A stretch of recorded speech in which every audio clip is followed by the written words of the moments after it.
Olá, sejam muito bem-vindos ao meu canal. E hoje iremos falar sobre o dia da expiação e comparar com o sacrifício de Jesus Cristo. Porque um tabernáculo estava preparado, o primeiro em que havia o candeeiro e a mesa e os pães da proposição, ao que se chama o santuário. Mas depois do segundo véu estava o tabernáculo que se chama o Santo dos Santos, que tinha um censário de ouro e a arca do concerto, coberta de ouro toda em redor, em que estava um vaso de ouro que continha o maná e a vara de Arão, que tinha florescido, e as tábuas do concerto, e sobre a arca os querubins da glória, que faziam sombra no propiciatório. Deus utiliza muitas ilustrações, figuras e tipos para nos ajudar a compreender a obra de Jesus Cristo. E uma das mais expressivas ilustrações nesse sentido é o sacrifício apresentado no dia da expiação. Esse dia é o dia da reconciliação com Deus. Esse era o único dia em que o homem, nesse caso o sumo sacerdote, podia entrar no lugar santíssimo do tabernáculo. Temos vídeo aqui no canal falando detalhadamente sobre o dia da expiação. Vale a pena você depois assistir. Então, a Epístola aos Hebreus ensina que isso, o dia da expiação, era uma ilustração preparando nossas mentes a fim de compreendermos o sacrifício maior e melhor, que é o sacrifício de Jesus. A preparação para o sacrifício. O sumo sacerdote era o único homem que podia entrar no lugar santíssimo. Antes disso, era necessário que ele oferecesse um sacrifício pelo seu próprio pecado, a fim de preparar-se para representar a nação de Israel diante de Deus. A segunda parte da preparação era na escolha de 2 bodes que fariam parte da cerimônia. Um bode era sacrificado pelo pecado, enquanto o outro era mantido vivo. Esse último vivo era chamado de bode emissário. Terminada a cerimônia, esse bode expiatório era conduzido para fora do acampamento até ao deserto, simbolizando assim a remoção do pecado do povo e, ao mesmo tempo, o seu afastamento para bem longe. Comparando o dia da expiação com o sacrifício de Jesus Cristo. O sacrifício do bode expiatório no altar.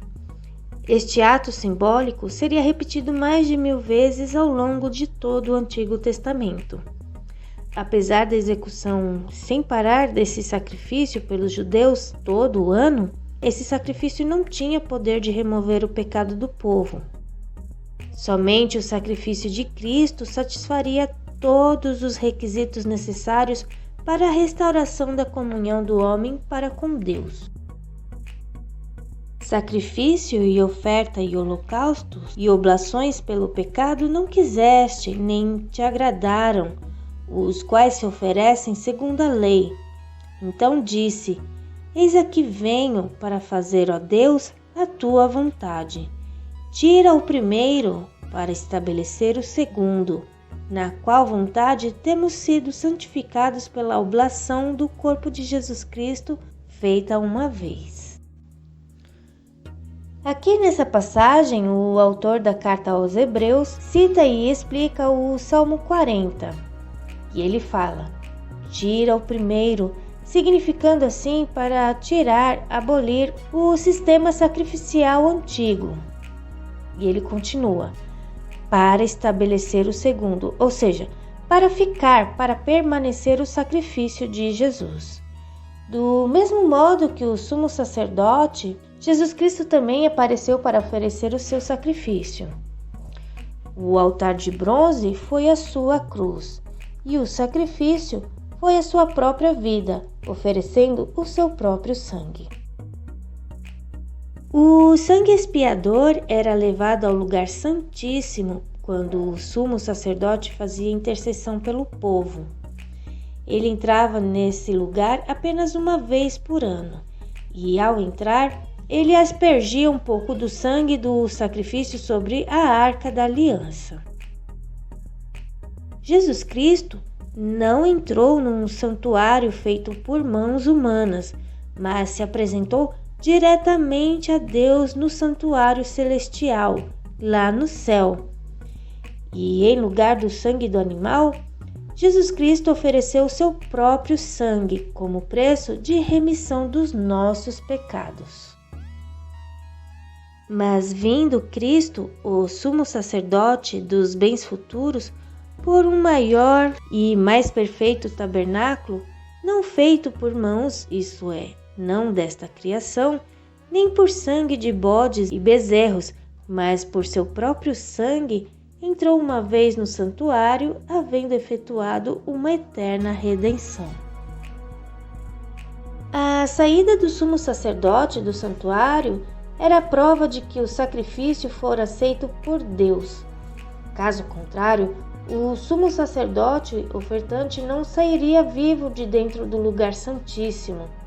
Porém, quando o sumo sacerdote saía com vida do Santo dos Santos, isso indicava que todos os pecados pelos quais ele fizera oferta a Deus haviam sido expiados. Expiar o pecado significa tirá-lo da vista de Deus, aplacando assim a ira divina. Então, é removê-lo ou invalidar os seus efeitos. Assim também Cristo, oferecendo-se uma vez para tirar os pecados de muitos, aparecerá a segunda vez, sem pecado, aos que esperam para a salvação. Aqui temos a promessa de que Cristo virá à Terra pela segunda vez, mas não para tirar o pecado do mundo, mas para consumar a plena salvação de todos aqueles que aguardam a sua vinda. Quando Cristo reaparecer, a nossa fé será confirmada como sendo para nós a última evidência de que seu sacrifício salvífico pelo pecado foi plenamente eficaz e seu efeito em nossas vidas nos remiu da culpa e do poder do pecado. Por hoje é só. Até mais.